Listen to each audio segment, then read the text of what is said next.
যোৱাকালি 7 তাৰিখ 6 তাৰিখ শুক্ৰবাৰৰ দিনাখন ৰাতি অলপ বতৰটো বেয়া আছিলে, অলপ ধুমুহা আহিছিল, বৰষুণ দিওঁ দিওঁ অৱস্থা আছিলে। সেইটো মুহূৰ্তত এই বনৰীয়া হাতী এটা আহি আমাৰ এই যে উদ্ধৱ বাহাদুৰ বিশ্বকৰ্মা তেওঁৰ ঘৰ ভাঙি চিঙি চুৰমাৰ কৰি দিয়ে। যেতিয়া ঘৰখন লাট মাৰি ভাঙি দিলে, এই যে যিটো পিছফালে এই যে ফুটাটো দেখা পাই আছে সেইখিনি ওচৰত তেওঁৰ বিচনা আছিলে। তেওঁ দুজন তাতে শুই আছিলে। শুই থকা অৱস্থাত ওপৰৰ মুধা এইখিনিৰ পাকাটো পৰি ফালে তেওঁৰ মাথাত মানে গুৰুতৰভাৱে জখম হৈছে। বৰ্তমান মানুহজন কোমাত আছে। তো আৰু তেওঁৰ ঘৈণীয়েকৰ ভৰিত পাকাটো লাগি ভৰিখন ভাঙি গ'ল। তাৰপিছত দুজনকে এতিয়া টুমুকি মেডিকেলত ভৰ্তি কৰা হৈছে। তো এতিয়া যিজন মালিকজন তেওঁৰ এতিয়া আশা কম, বৰ্তমানলৈকে কোমাতে আছে, আইচুত আছে। তো এতিয়া ঘৈণীয়েকজনীয়ে এতিয়া ভৰিটো তাৰমানে ভাঙিছে। মানে এতিয়া ডক্টৰৰ পৰা হস্পিটেলৰ পৰা এইটোৱে ডিচিশ্যন হৈছে যে ঘৈণীয়েকজনীক GMCত ৰেফাৰ কৰি দিম, GMCলৈ লৈ যাব লাগিব আৰু মালিকজনক ইয়াতে ৰাখিম বুলি এটা তেওঁলোকে সিদ্ধান্ত দিছে। এইটো বৰ অসুবিধাজনক, তেওঁলোকৰ মানুহ নাই আৰু দুইফালে যদি বেমাৰীজন দুইফালে যদি হয় তেওঁলোকে ৰখাটো অলপ অসম্ভৱ হৈ আছে। তো সেইটোহে আমি এতিয়া তেওঁৰ ঘৰৰ অৱস্থা একেবাৰে কাহিল, শোচনীয় অৱস্থা। তেওঁৰ এতিয়া দিন হাজিৰা কৰি তেওঁলোকে জীৱিকা নিৰ্বাহ কৰি আছিলে। বৰ্তমান তেওঁ দুইজনে মানে আঘাতপ্ৰাপ্ত হৈছে। তো এওঁলোকৰ ঘৰ চলাটো টান আৰু বৰ্তমান মানুহজনক চিকিৎসাৰ অধীনত আছে। চিকিৎসাটোৰ কাৰণে যিটো যাৱতীয় খৰচ লাগে সেই খৰচটো মানে যোগাৰ কৰাটো অসম্ভৱ হৈ আছে। তো বৰ্তমান অলপ আগতে আমাৰ ওদালগুৰি সমষ্টিৰ বিধায়ক মহোদয় গোবিন্দ বসুমতাৰী মহোদয় আহিছিলে। তেওঁৰ ওচৰতে আমি আপত্তি জনালোঁ, যিহেতু তেওঁ এইটোৱে পৰামৰ্শ দিলে যে আপোনালোকে ফৰেষ্ট ডিপাৰ্টমেণ্টত আপোনালোকে ক্লেইম কৰক, তাৰ পৰা কিছু অনুদান আমি আদায় কৰি দিয়াৰ সহায় কৰিম, এইটো আশাহে তেওঁলোকে দিলে। তো পোনপটীয়াকৈ তেওঁলোকে আজি মেডিকেল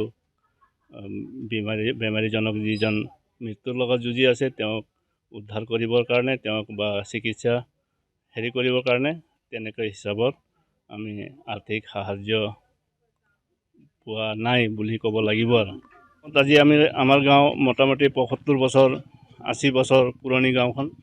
আজি এই বনৰীয়া হাতীৰ সংঘাতত আমাৰ বিভিন্ন বহুত ক্ষতিগ্ৰস্ত হৈছে, মানুহ মৰিছে, আমাৰ খেতি বাতি নষ্ট হৈছে। তথাপি আমাৰ ফৰেষ্ট ডিপাৰ্টমেণ্টৰ পৰা তেনেকৈ সুবিধাজনক আমাক প্ৰতিৰক্ষাৰ কোনো সুবিধা দিয়া নাই আজিলৈকে। হাতীৰ প্ৰতিৰক্ষাৰ কাৰণে বিভিন্ন এলেকাত আমি দেখা পাইছোঁ, কিছু এলেকাত আমাক ঝাটকা কিবা দি ফালে হাতীৰ প্ৰতিৰক্ষা কৰিছে, কিন্তু আমাৰ এই গাঁওখনত আমি বহুত আপত্তি কৰিছোঁ। বহুত মানে ফৰেষ্ট ডিপাৰ্টমেণ্টলৈ আমি আবেদন দিলোঁ, তথাপি আজিলৈকে সেইটো সুবিধাটো আমাৰ এই গাঁওখনক দিয়া নাই। সেইটো সুবিধাৰ পৰা আমি বঞ্চিত হৈ আছোঁ। এই নেপালী গাঁও 1 নং পুখৰাবাৰী 2 নং পুখৰাবাৰী গাঁওবুঢ়া হয়। মই এইটোৱে ক'ব বিচাৰিছোঁ চৰকাৰৰ ওচৰত যে যিমান পাৰে সিমান সোনকালে চ'লাৰ ফেন্সিং বাউণ্ডাৰী হিচাপত নে কি হিচাপত দিব পাৰে চৰকাৰে, সেইটো মই মানে দিব লাগে বুলি কৰিলোঁ। ঘৰদাক নেপালী গাঁৱৰ যোৱা নিশা হাতী আহি পেলাই 2টা ঘৰ ভাঙি চুৰমাৰ কৰিছে। আৰু বিশেষকৈ প্ৰথম ঘৰটোত য'ত আক্ৰমণ কৰিছিল তাত মানুহ নাছিল কাৰণে তাৰ ঘৰটো মাত্ৰ ভাঙিল, কিন্তু মানুহ অনিষ্ট নহ'ল। হ'লেও সেইটো পৰিয়ালত থকা যিখিনি চাউল সেইখিনি হাতীয়ে খালে। তাৰপিছত ওচৰত থকা আন এটা ঘৰত আকৌ আক্ৰমণে আচলতে ৱালটো ভাঙিছিল, হয়তো খাদ্য বিচাৰি আহিছে আৰু ৱালটো ঠেলি বগৰাই দিওঁতে ৱালখিনি শুই থকা মালিকৰ মূৰত পৰিছে আৰু ঘৈণীয়েকৰ ভৰিত পৰিছে, আৰু দুয়ো খুব বেয়াকৈ জখম হৈছে। মালিকজন এতিয়ালৈকে চেঞ্চলেছ অৱস্থাতে আছে তেজপুৰ মেডিকেল কলেজত।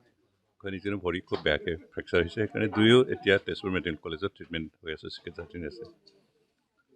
এইটো আমাৰ কাৰণে খুব দুখৰ কথা যে কেইদিনমান আগতেও আমাৰ এইখন গাঁৱতে ঘৰ ভাঙি থৈ গৈছিল আৰু আমাৰ ওচৰৰ আমদলিত দুটা পৰিয়ালৰ ঘৰ তেনেকৈ ভাঙি থৈ গৈছিল।